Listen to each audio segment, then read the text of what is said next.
Our next speaker is VP Ong Kaar Kaur Khalsa. She is graduate in Asian Studies and English Literature, and she is the program manager for Sikhnet.com. She has published poetic translations of the Chardi and Sahib, and is currently publishing Sukhmani Sahib. She is going to speak on a fine topic of understanding true love as per Gurdwara. VP Ong Kaur Khalsa.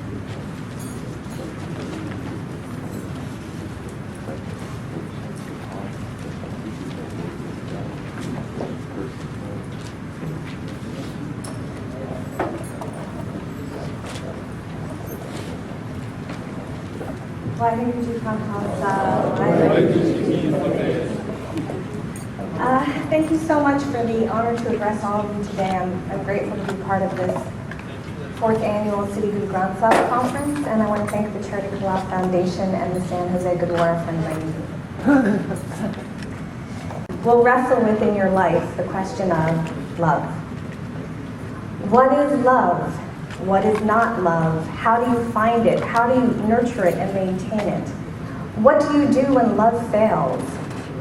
We spend all this time in school learning about arithmetic, learning how to read, learning science, learning so many things, but no one ever really takes the time to teach us about love, even though it is the single most important issue in life. So today, let me share some thoughts with you about love and my own life experiences. The first thing to know about love is it is not emotional and it's not hormonal. You may feel emotional and you may feel your juices with someone, and those feelings have an extraordinary amount of power. But love does not rest in those feelings. Love actually comes from the inner being, the G, the light. Love has a gentle quality to it. It carries with it kindness and a sincere desire to serve or help the other person in some way. When you love somebody, the love may change over time, but love is like gold, whether it's a gold necklace or a gold ring. Gold remains gold, so real love actually never dies. Love exists deep within your being as a very subtle, sophisticated sensitivity. You are a spark of divine immortal light, and it is in your subtlety and sensitivity that you find love and that you find your own divinity. Love also has a tremendous power to purify a situation and to create healing between people. So love does not create drama and trauma with another person. On the contrary, love gives you the ability to stop your drama, to sacrifice your emotions in order to live in peace and harmony with someone. How can you cultivate the subtlety and sophistication of real love? First, you need to meditate. Why? Because love exists as this quiet voice inside of you, and there are a lot of really loud voices vying for your attention. The Guru calls these other voices the Five Thieves. Lust, anger, greed, pride, and attachment. These thieves drown out the whisper of love. They pull you in the opposite direction of love. That's why they are called the thieves, because they steal love away from you. When you feel anger, you cannot feel love. When you feel lust, which is sex for sex sake, that sophisticated sensitivity disappears. Greed, pride, attachment, all of them block the experience of love. But when you meditate, you cultivate the habit to face those thieves within you and tie them up. You open yourself to experiencing what real love feels like inside of you. Your meditation, your kirtan, your banis, your sadhana is the time and place where you can learn the difference between what the thieves sound like and what the call of love sounds like. Let me share a secret with you. The love that you search for does not come from anyone outside of you. Satisfaction comes from finding the love that already exists within you and then sharing it with another person. Guru says we are born in love.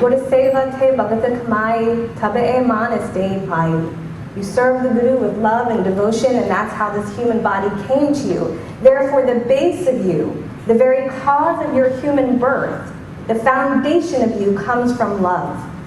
You just have to give yourself a chance to go within and taste it. And once you have the taste, then you can share it. And in sharing from the perfect and complete love that already lives inside of you, you will find fulfillment. No relationship, absolutely no relationship will turn out the way you imagine. Whether it is with your parents, your siblings, your spouse, your children, you will have expectations, and those expectations will never be met. So start practicing now to stop expecting and demanding from others, and to realize that love simply asks you to walk on the path with someone, as you are, as they are, and to support each other to face life together. Now, what tool has the Guru given us to understand love? To break through the blocks within us so we can experience love. There are 4 beautiful love letters written by Guru Arjan Dev Ji to his father Guru Ram Das Ji. We call these letters Shabad Hazaaray. These 4 letters have an amazingly unique story behind them. Guru Arjan was not actually the Guru when he wrote them. On the contrary, he was simply Arjan Mal, the youngest son of Guru Ram Das. So these letters had a special quality. Through the process of composing these letters and through the profound love that these letters embody, Arjan Mal became Guru Arjan Dev Ji. The story of how these letters got written give us a deep insight into the very nature of love.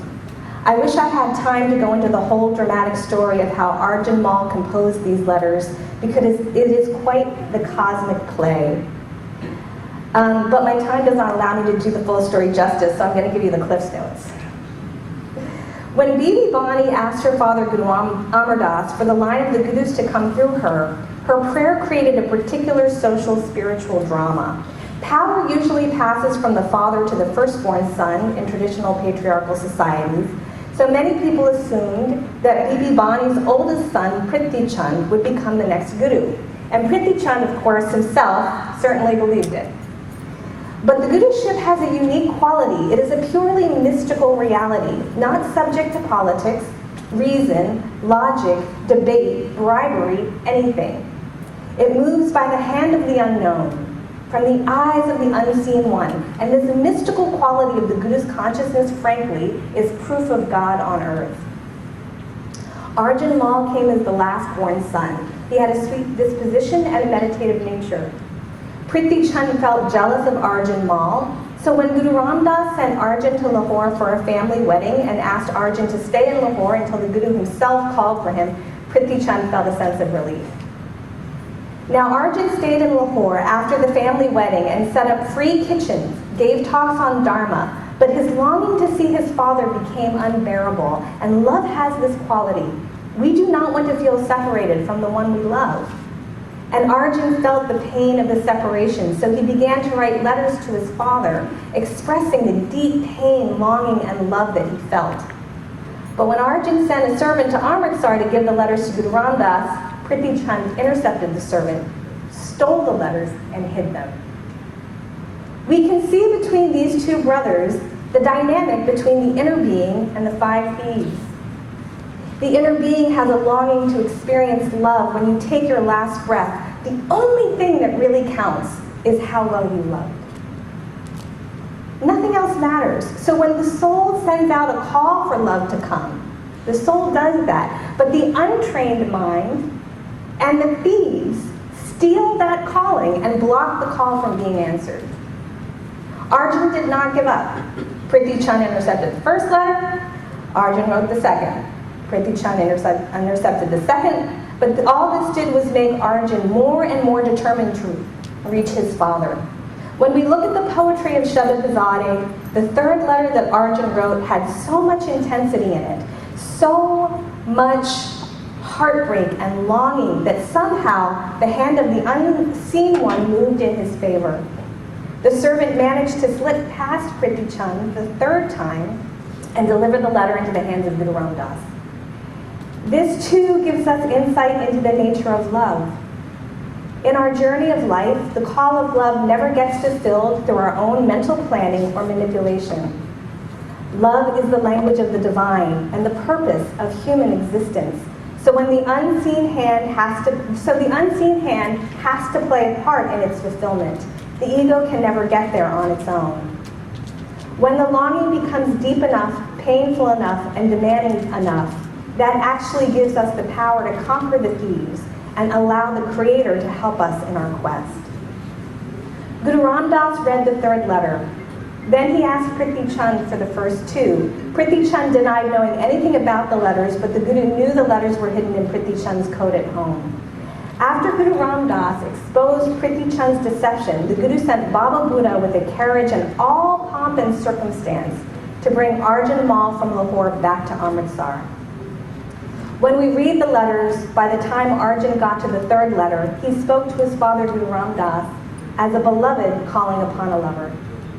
And in some ways, the procession that brought Arjan back to Amritsar resembled a bride coming to the home of her husband. When Arjan Mal reached the court, the Guru welcomed him with open arms, but told him, "You have not finished yet. I need a fourth letter." And Guru Ram Das said to Prithi Chand, "If you can successfully complete the fourth letter, the Guruship is yours." So both brothers wrote their letters, and the fourth letter, the letter that caused Guru Ram Das to bestow the Guruship upon Guru Arjan, reveals two key themes of love. The first comes with the line, "Save Kari Pa Chasana Vichora." Serving you each moment, I am never separated from you, not even for an instant. The longing we feel comes from an illusion of separation, but when you serve someone with love, the illusion of separation disappears. You feel connected to them, regardless of the distance in time and space. Service, then, represents the ultimate expression of love. The second key theme comes with the line, Prabha Avanashi Karane Bhaya. I have found the indestructible creator in the home of my own heart. This line describes another aspect of true love. The creator lives in every single heart. The experience of real love will recognize that. Love reflects your divinity back to you and never makes you feel less than. Love flows from soul to soul, from divine light to divine light, and when love fills you, you become aware of your own essential divinity. Between these two brothers, the Guru had to oversee who acted from love and who acted according to the thieves. The Guruship is a mystical throne representing the reality of the Creator, and it could only go to the son who acted from love. These letters had so much power that love conquered thousands of years of patriarchal culture. The throne got bestowed upon the son who had the consciousness to hold it, not the son who felt he deserved it by some blood right. In our own lives, it is the same. For the inner being to travel the distance and break through all the blocks, we need the Guru to oversee our journey. We need the Guru to be the arbiter of when we act from love and to confront us when the thieves have taken over. Because love is your base, your origin, and your ultimate destination. This lesson of distinguishing between love and the thieves holds incredible importance in life. And no human being can make that trip by themselves. We need the Guru to show us the way. It is said that Guru Ram Das himself blessed these letters and made them a medicine for the community, that whoever would meditate on them will merge directly with the divine, and that it would allow those who are separated to come together again. And if you will indulge me, I'd like to share my poetic interpretation of these letters with you. My mind longs to see you, O guide of light. It weeps like the cuckoo without water. My desire goes unsatisfied, peace does not come to me, so long as I do not see my wise beloved one. I would give everything that I am. I would dissolve myself as a sacrifice, so that I could behold you, guide of light, my wise beloved one. Pay attention. Oh darling, your face is so delightful, and the sound of your heavenly words bring harmony and ease. It has been such a long time since this cuckoo, lost in longing, has seen a single raindrop. My dear, my beloved protector and friend, the land where you live is so blessed. I would give everything that I am. I would dissolve myself as a sacrifice for you, guide of light, my dear, my beloved protector and friend. Pay attention. Just one moment of being apart from you takes me into the age of darkness. Now when will we meet again, beloved, you adorable, enchanting, divine one? My nights never end. Sleep does not come without seeing the radiant court of my dear guide of light. I would give everything that I am. I would dissolve myself as a sacrifice for that radiant court of ultimate truth where my dear guide of light abides. Pay attention. How wonderfully fortunate. This wise saint, my guide of light, has taken me into his embrace. I have found the indestructible creator in the home of my own heart.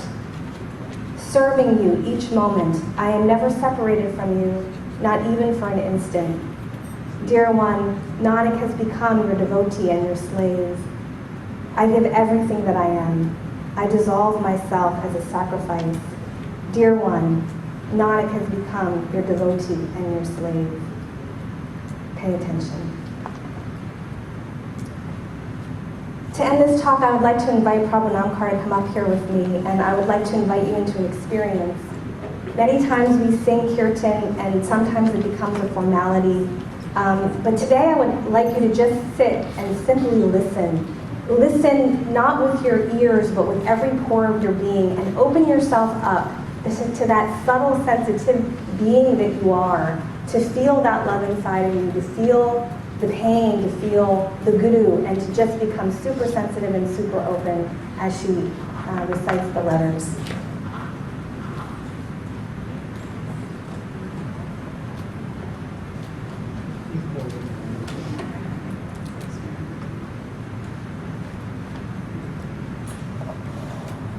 Waheguru ji ਕਾ ਖਾਲਸਾ ਵਾਹਿਗੁਰੂ ਜੀ ਕੀ ਫਤਿਹ।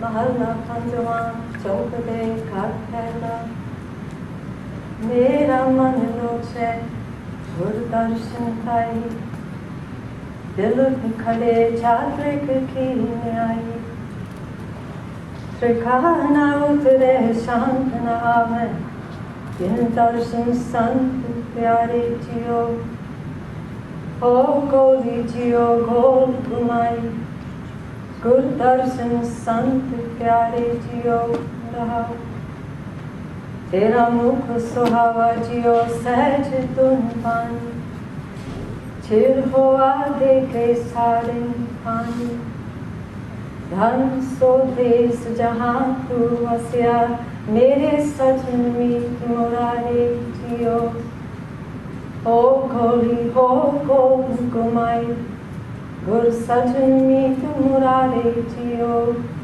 रहा एक घड़ी न मिलते था कल जो होता खून कल मिलिए प्रेम तुझ भगवान था मोए रहन न बहावे नींद न आवे दिन देखे गुर दरबारे जियो हो गोली जियो घोल घुमाई जिस सच्चे गुर दरबारे जियो रहा भाग हुआ गुर संत मिलाया प्रभु अविनाशी घर में पाया सेव करी फल चसा न विछुड़ा जन नानक दास तुम्हारे जियो हो गोली जियो घोल घुमाई जन नानक दास तुम्हारे जियो हो गोली जियो घोल घुमाई जन नानक दास तुम्हारे जियो रहा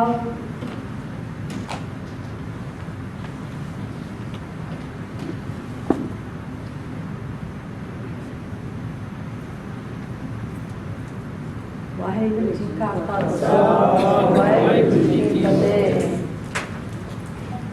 Thank you.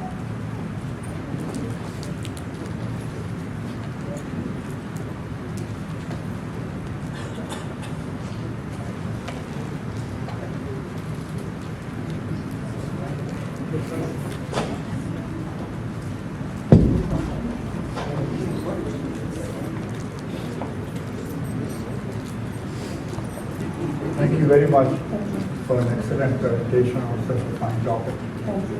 So let us have some, I think there may be some questions. Please make sure you write the question.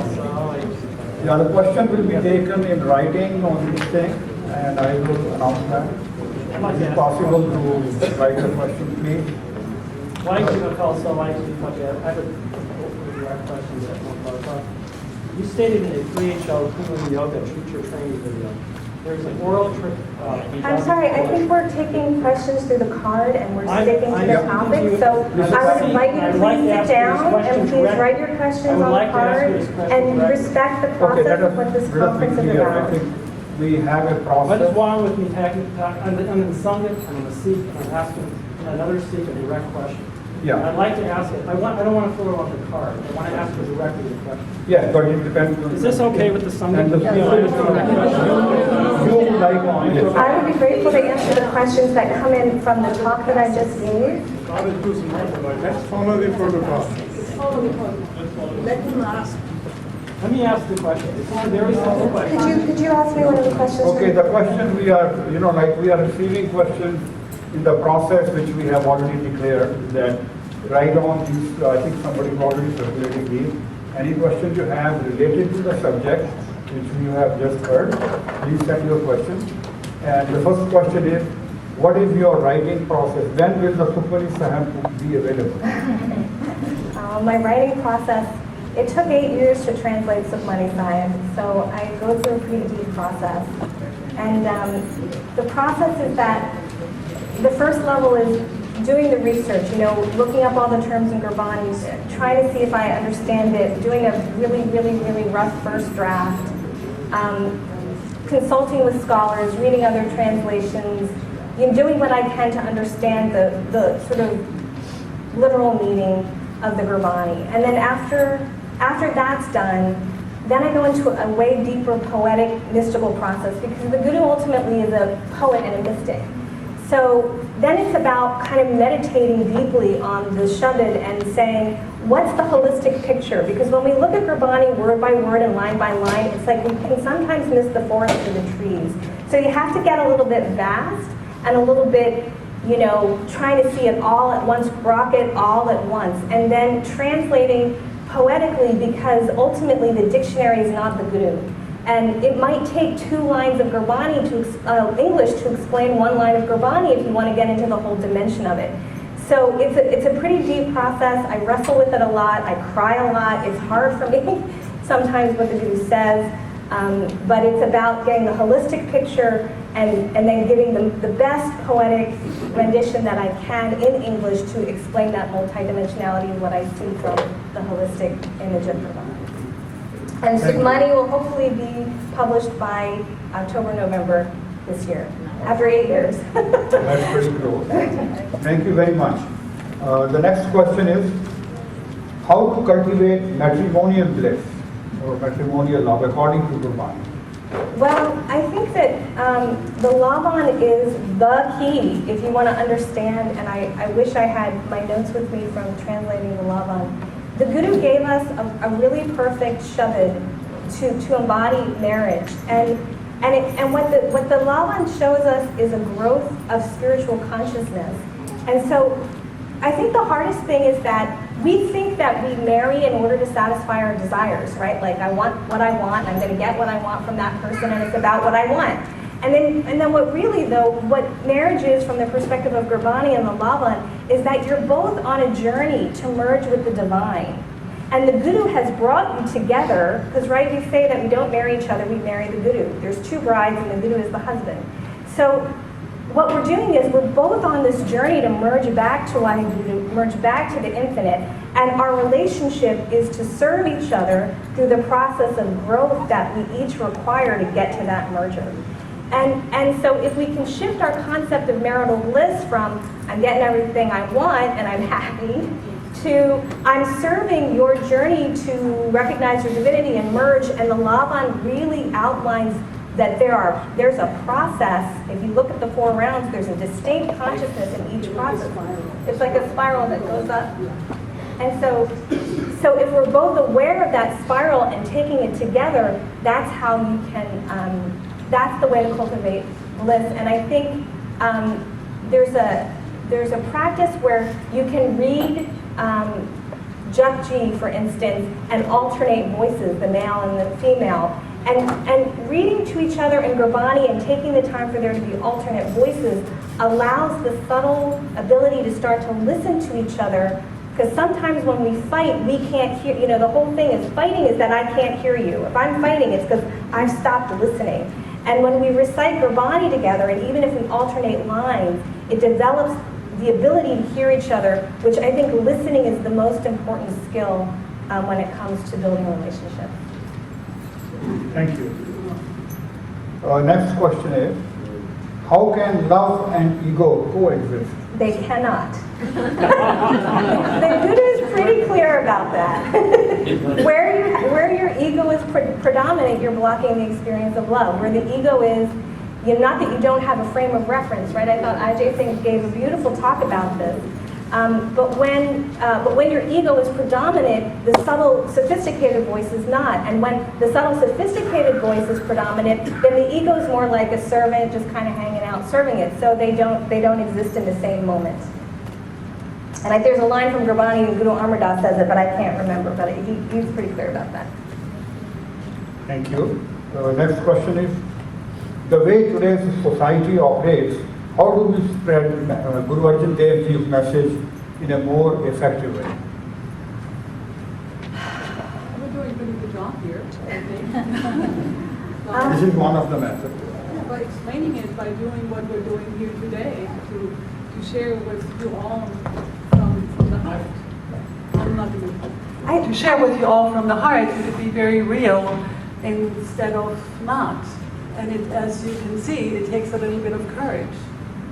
And what I would add is, what I would offer is that, we in the Sikh community, we forget how powerful this path is to serve and help other people.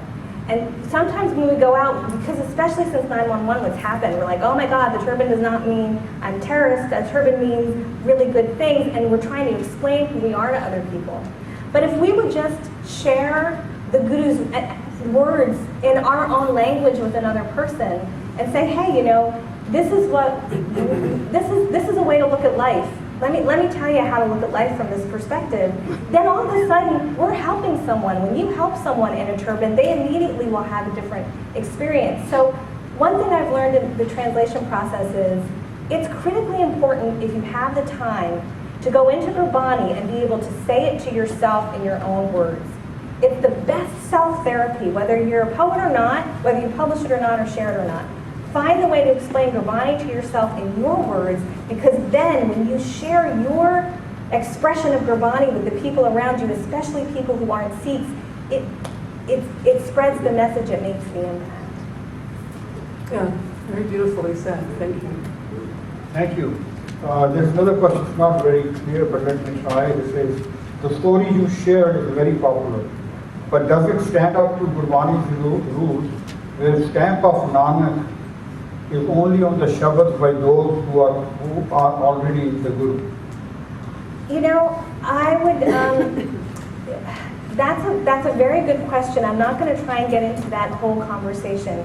But I think that we forget that Shabad is beyond time and space, and the mystical court of the Guru is beyond time and space.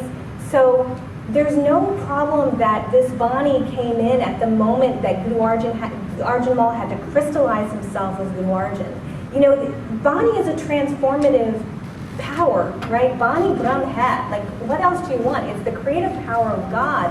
It can come through and transform and crystallize situations. So we don't want to get into this mindset that there's a moment in time where there's a Guru and there was, before that, there's, we got to get into a call a little bit and see it from that perspective. That's how I would respond to that. Thank you. Great. Is there any other question on paper, please? No, so thank you very much. It was excellent. Lunchtime. Do you have any last comment? I just feel very honored and blessed to be with all of you, so thank you. I appreciate it. Well,